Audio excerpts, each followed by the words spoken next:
What's going on, guys? Blaine back in that video. I just want to go over like basically an ideal computer build, in my opinion, that would perform relatively well. Um, Not a huge price point, and that would just perform well and do a good job with the settings, that kind of thing. So first thing we'll start off with is the graphics, or sorry, the motherboard. So the B550 plus Wi-Fi Asus Tough. So I actually have the X570 board, but you get 7 USB, I think, one Type C, 1 gig LAN, that kind of stuff. It also has this one. It has BIOS flashback on it, which is nice.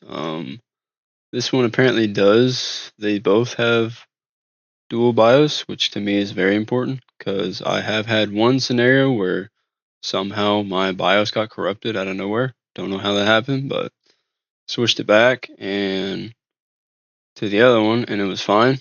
But I switched it basically in the BIOS. You can switch it to the old one when you're flashing it, and it will just restore the old one to the BIOS that you put on it. So that's nice. But yeah, if you can have a dual BIOS, I recommend everybody to have one because you never know when that's gonna happen.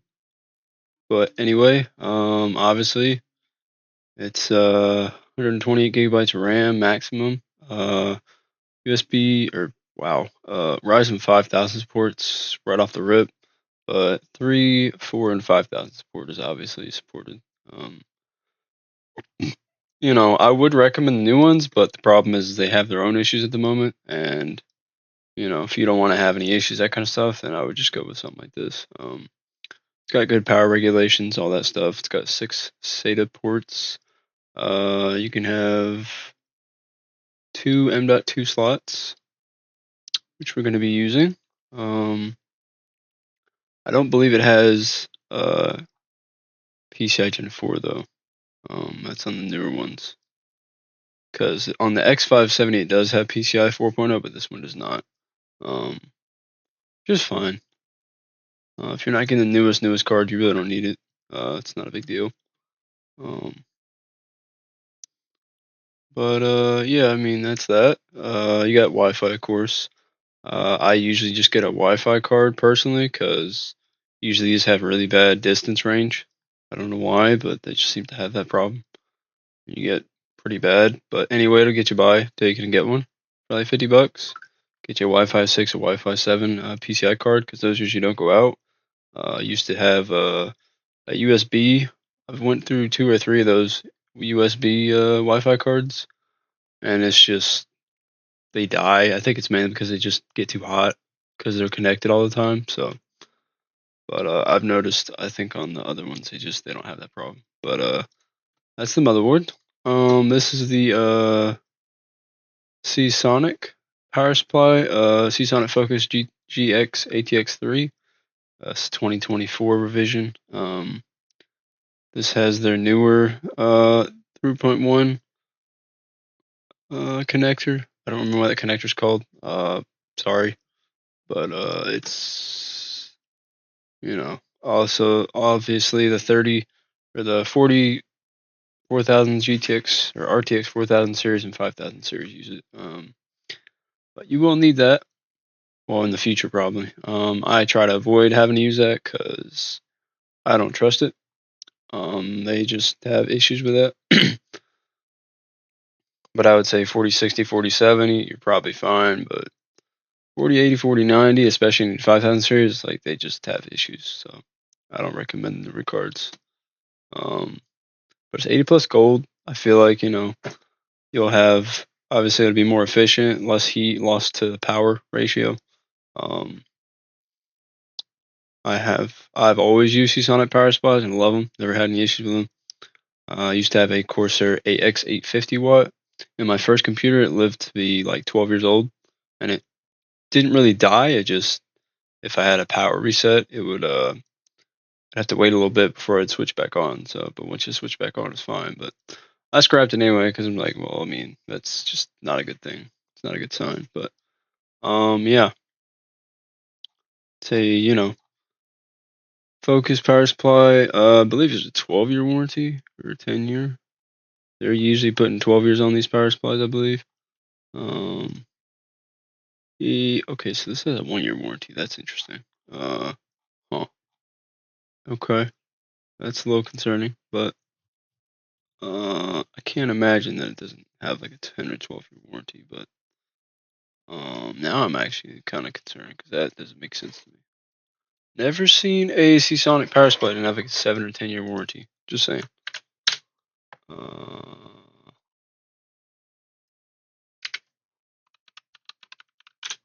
Could just go to their website, but we'll see. Yeah, 10-year warranty. Okay, yeah, I kind of figured that because that's not right.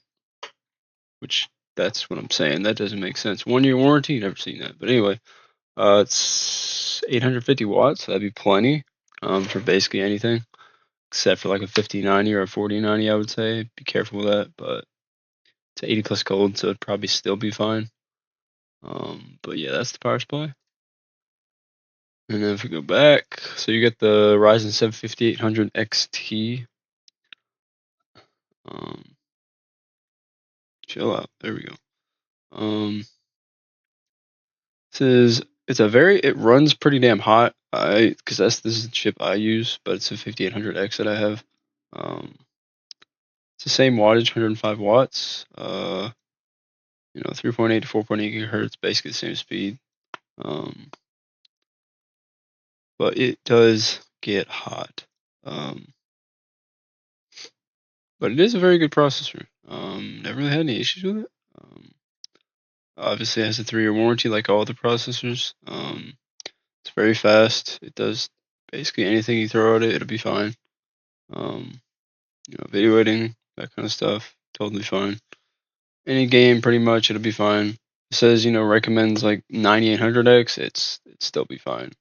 It's just because they made the game. It's a later made game, so whenever they develop it, they put those processors on for that year. So they develop it like this year or last year, they're gonna put the 9800 or something like that on there, 96, 97, or 9800, for instance. So, but that's what I would recommend. Also mainly because of this, 5700X I believe is basically the same.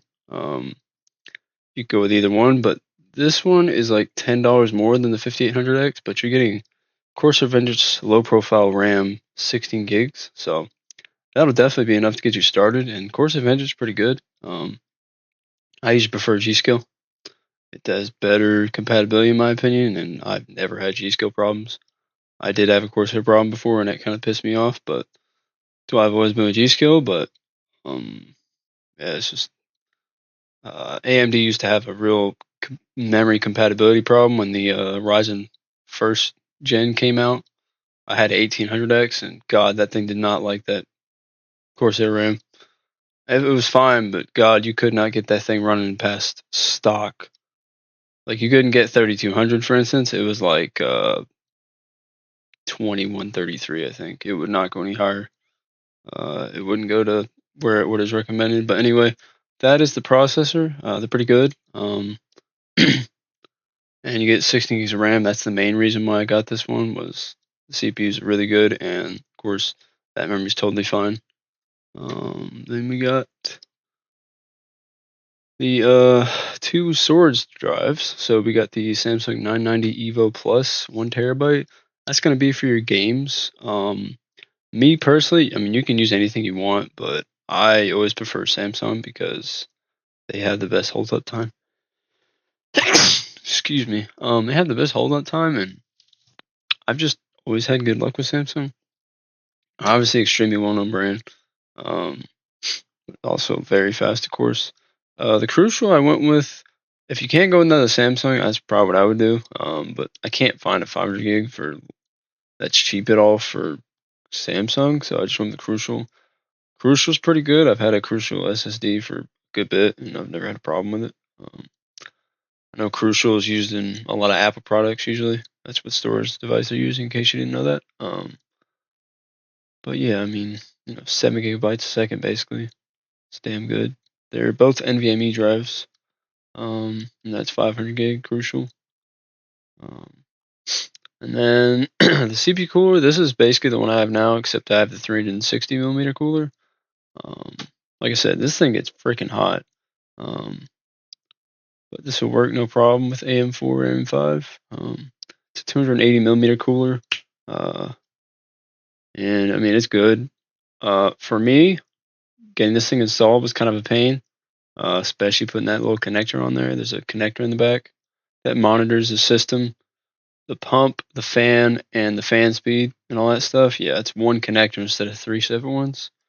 You have the option between doing that or having all three separately connect to a fan header. Um, but yeah, it's a little interesting, but it's pretty good.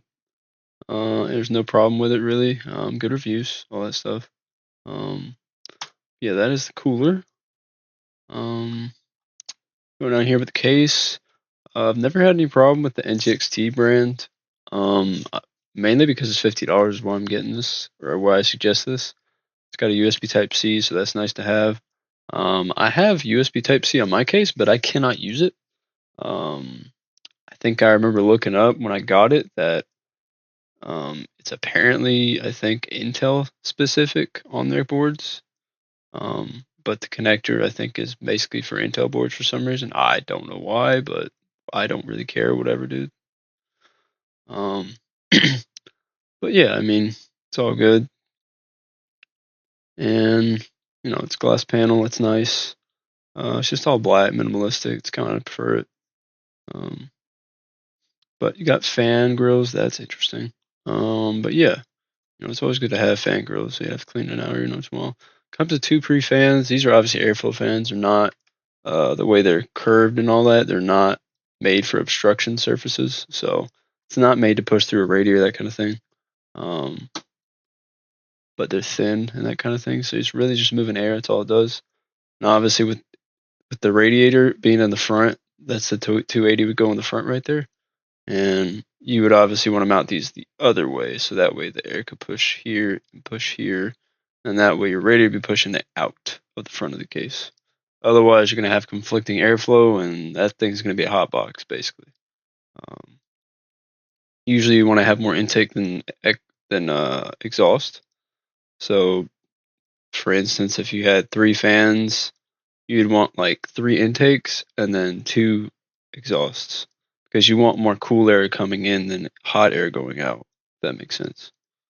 Um, but that is the case. I believe you can do two SSDs. I didn't look too much into this case. I used to have a, what is it? God, I don't remember. But yeah, you can have two SSD mounts right there, of course, and you got two hard drive mounts. I do not use hard drive anymore. I just don't. Um, If you're archiving storage, that makes perfect sense. But other than that, nah, I'm good. Um, but obviously there's certain use cases where you do need them. This is the graphics card I'm gonna go with, the RTX 4060. I wish it wasn't so expensive, but I mean, it's reasonably priced. It's got really good reviews. But I just wanted to go with something that I know would work with any game for the most part, as far as compatibility, that kind of thing. I don't like going with Intel cards because one, I just don't know a lot about them, and I've heard a lot of problems with them. I'm sure some of them are great, but I've just heard a lot of them have some issues. Because it's just they don't. A lot of games just don't play nicely with Intel cards. Just yet. I'm sure they'll get there one day. AMD's fine. But yeah, it's just I still have issues with AMD cards. I don't know why. Um, but they're definitely doing better. I don't think the drivers are an issue anymore, but just sometimes you get issues with them. The video cards you really don't have any issues as far as I can tell. But obviously the 5000 series, oh, they have mad issues with them. So yeah, one reason why I definitely would not go with the 5000 series. They just having issues all over the place.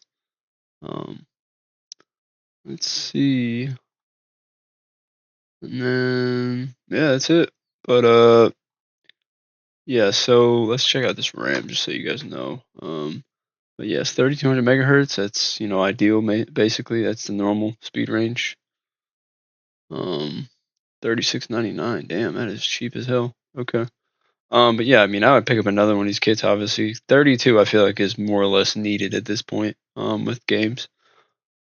But yeah, I mean, just let me know what you guys think. Hopefully, you guys like the build. I know it's kind of expensive. $1,200. I get it. It's pretty damn expensive.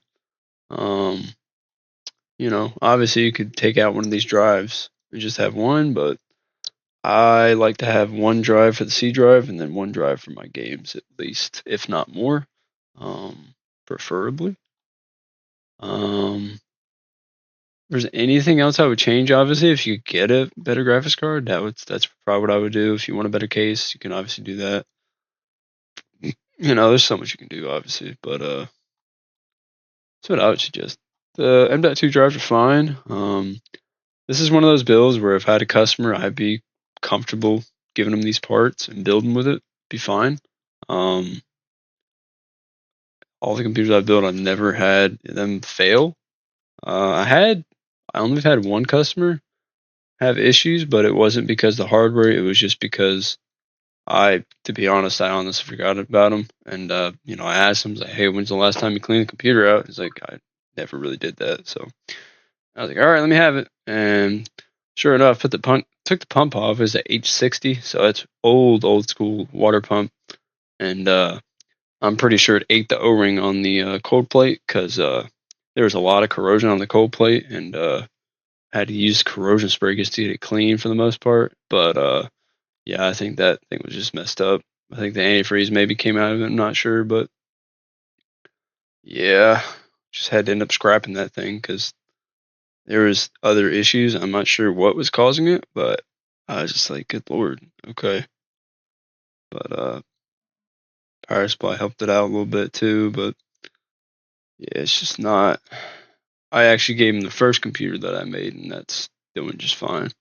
I changed the graphics card for him and put a new fan in there because one of the fan bearings went out. But yeah, everything's fine.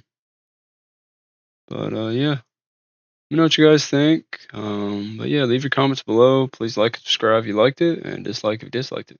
Have a good one, guys.